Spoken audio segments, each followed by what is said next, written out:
Idriote.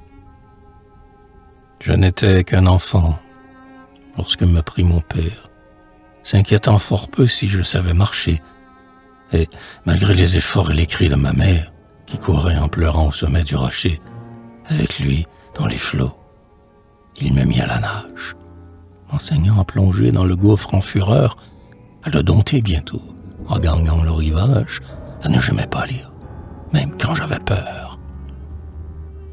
Ensuite, il me montra comment, avec la rame, on gouverne un bateau sur la vague lancée, évitant le remous et le choc de la lame, comment, sur le flot vert, on reste balancé. Quelquefois, loin du golfe, essuyant la tempête, nous nous trouvions ensemble à 2 doigts de la mort. Pourtant, mon père et moi, nous relevions la tête. Lui ne redoutait rien, et moi, je restais fort.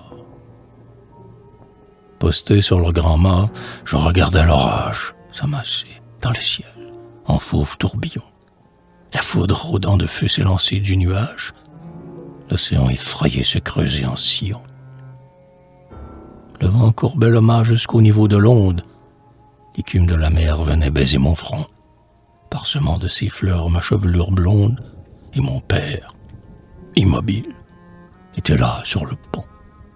Son œil étincelant me regardait en face. Il semblait m'écrier « Idriote, as-tu peur ?»